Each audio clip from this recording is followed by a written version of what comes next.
So for the second time this week, we are going to kickstart the video with a clip that is pretty nuts. That is going to be a strikeout. You don't see it often, but every once in a while. Actually, now that I slow it down and zoom in, I don't think that was a cup shot. No, I think that hit him in the thigh. What do you guys think? What's going on, everyone? It's Fuzzy. Welcome back to yet another MLB spring training. What did I just say? Welcome back to yet another MLB recap spring training edition. There we go. We have a lot of controversial stuff to talk about today. Shohei Ohtani might be the most talented player of all time, or on the flip side, he could be the most overrated. We're going to go in and talk about him, as well as Bryce Harper. And then finally, Francisco Lindor is saying, hey, we should ban the shift because I'm the shift. He does not want it in baseball. So if this is your first time on the channel, welcome. I would really appreciate a sub, as we are on the road to 300,000 subscribers before opening day. We have been killing it so far. Thank you all so much for the support. I believe that we're gonna get there, but in 2 weeks, it's gonna be tough. I don't know if you guys knew this, but in 2020, Shohei Ohtani was in the top 93% in sprint speed. I didn't know that he was that fast. And then 2 weeks ago, he hit a home run that was estimated at 470 feet. And then yesterday against the Chicago White Sox, look at him shredding up all-star infielder Yoan Moncada and making him look silly on a slider, on a splitter. I mean, we could potentially be witnessing the greatest player of all time in Mike Trout, and at the same time, on the same team, the most talented player of all time. Let me just say that one more time. I'm not saying that Shohei is the best ever. He's not better than Willie Mays. He's not better than Barry Bonds or Babe Ruth. But if we're talking about talent, he can throw 102. He can hit a baseball 500 feet. He's in the top 93% in sprint speed. I mean, yes, he gave up 5 runs. We do have to bring that up because everyone cares about giving up runs in spring training, apparently. Why can't we just appreciate the talent? Because easily, he's top 10 all time based off talent. Not saying he's top 10 best of all time, but in terms of pure raw talent, he's up there. So let me know in the comment section down below, what is your opinion on Shohei Ohtani? I know a lot of people dislike him,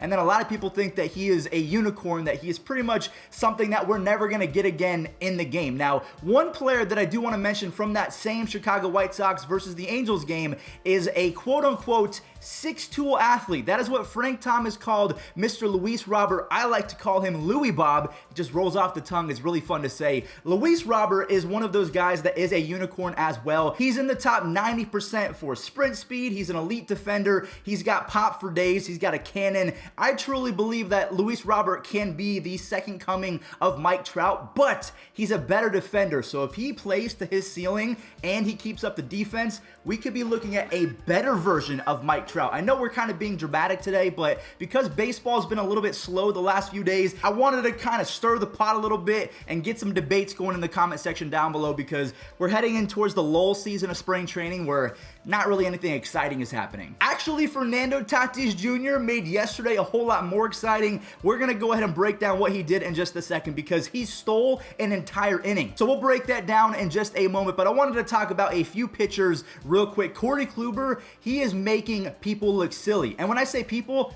Brian Hayes of the Pittsburgh Pirates has a really good chance of winning the Rookie of the Year in the National League, and Corey Kluber made him look silly. And then afterwards, Corey Kluber complimented the Yankees' insane lineup, so he is very happy and comfortable with his decision to join the Bronx Bombers. You have Ian Anderson looking sharp already after breaking out in 2020. He struck out the first 4 batters that he faced. Yes, he did give up a home run to Hunter Renfroe. We'll talk about that later. But Anderson, I mean, that Braves pitching rotation between Drew Smyly, Charlie Morton, those 2 additions, and then they're already studs of Mike Soroka, Max Fried, and Ian Anderson.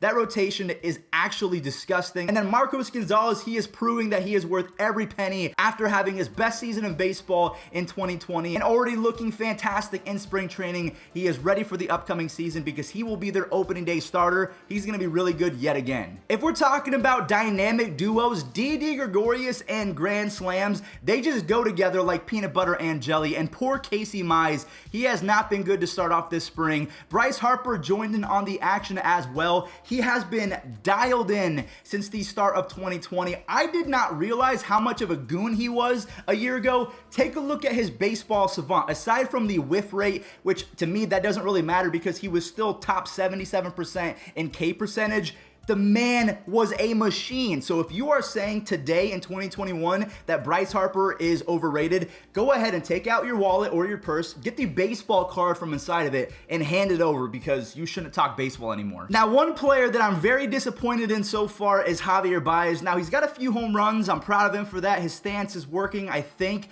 The only problem is, in 8 games, the man has 0 walks. You can't do that going forward. The one big issue with Javier Baez is not his defense. As you can see, he's making plays already. You can't criticize his defense because he is otherworldly. He is a top 3 defender in all of baseball at the shortstop position. The plate discipline has to improve.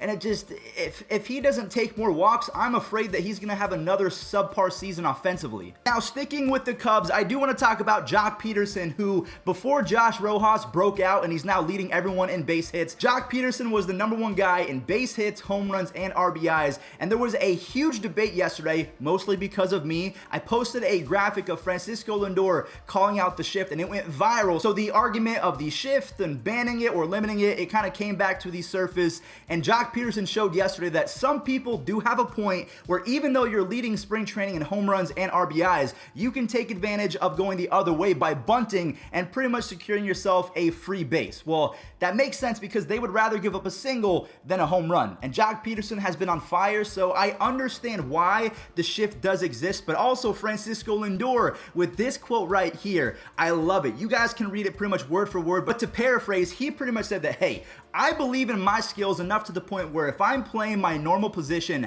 I think I can go get any ball, and even if it's out of my reach, I can extend myself and make a web gem, and in doing so, that is going to market the game a whole lot better than grounding into a shift. I love what he said. We can't market the shift. Now, also, he did say we can't market strikeouts. I understand that, but also you can because strikeouts are pretty fun to watch from a pitching perspective, but I understand the whole shift argument where it's kind of boring and maybe we've been robbed of a ton of web gems. You never know. I guess that pretty much summarizes the shift argument. Are you on the side of Joc Pederson and going the other way with a bunt and the idea that Major League Baseball players should just get better, even though Jose Ramirez, who is one of the better hitters in baseball, gets shifted again, so I don't know how he's supposed to get better and they shift him. So it's one of those double-edged swords. There's not really a winning argument because it's 50-50. People either love it or they hate it. If you want my opinion, what I think they should do is they should keep the shift, but they should limit it. I believe that's the perfect situation. My rule would be you have to have 2 infielders on each side of the base. So you can't have Francisco Lindor playing shallow right field. You have to have 2 guys on the left side of second and 2 guys on the right. But what that means is, let's say Justin Turner and Corey Seager want to shift over, so Seager's playing up the middle and Justin Turner is essentially playing shortstop. You can do that, but none of this shallow right field where your third baseman becomes a second baseman and then you have 3 second basemen on the right side of the infield. It's not a good product. It's very boring. You know, it's not boring. Fernando Tatis Jr. doing anything related to the game of baseball. I'm going to deep dive into this sequence, so join me, because I really need to break this down. And shout out to John Boy, because every time I do a breakdown, people say I'm copying him. I mean, I just want to talk baseball, man. I still can't believe this happened. So Fernando Tatis Jr. gets a base hit up the middle. He then is able to go first to third on a ball to second base. I mean, the kid is electric. And then on a sacrifice fly to shallow left field, he's able to score. I mean, this kid is ridiculous, man. How can you not like Fernando Tatis Jr.? It's not his fault that Major League Baseball retweets and talks about him every time that he breathes. I know it's kind of like the LeBron thing where ESPN just talks about LeBron nonstop, but Fernando Tatis Jr. is great for the game. So if he is improving the viewership, by all means, show him everywhere. One player I want to mention real quick before we get into the final home runs of the video, Austin Slater had a 3-run jack to the opposite side off a pretty good pitcher in Zach Plesac. I want to ask you all a question, especially if you're a Giants fan. Can he continue off of the 2020 success that he had in 31 games? Yes, that is a small sample size, but he had 5 home runs and a whopping 152 OPS plus, so he was 52% better than the average hitter. If he can break out combined with Mike Yastrzemski and Joey Bart. Hopefully he gets called up and they use him a little bit more. The Giants in that division, yes, it's going to be tough because the Padres and Dodgers are really good. But let me know if Austin Slater breaks out even more and Donovan Solano does his job and maybe Kevin Gausman has a Cy Young season. Can the Giants make a wild card push? Let me know. The final few clips I do want to discuss. Hunter Renfroe takes Ian Anderson deep, which is a big time feat because Anderson has been dominant ever since he's been called up. Renfroe is looking to bounce back after being horrible for the Tampa Bay Rays. Kevin Biggio goes deep. He is someone that is very underrated because people like to negate everything that he's done because he is not the strongest second baseman in the league. His exit velo and really his sabermetric stats would suggest that he is going to fall off, but still his eye is impeccable and he has some sneaky pop. We're going to go ahead and move on to the Diamondbacks because Ketel Marte, he lifted off. I'm hoping for a bounce back year. And then Josh Rojas, of all people, is leading spring training in base hits. And then finally, Greg Bird. He was so good as a rookie for the Yankees, and now he's on the Rockies and hitting walk-off bombs in spring training. So here you go. Able to do Sadler again. He's hooked toward the corner with home run depth, and it's gone. It's a walk-off homer for Greg Bird. That's how the day will finish. Mike, finish your thought. Throw the Sadler again. All right, everyone. Well, that does it for today's MLB recap. Thank you all so much for watching. To end the recap, I'm going to go ahead and show a college highlight because this guy got some sweet, sweet revenge. Someone threw a fastball at his old noggin, and then he hit a home run. It's just poetic justice. Stay safe out there. I'll catch you all tomorrow. Peace out.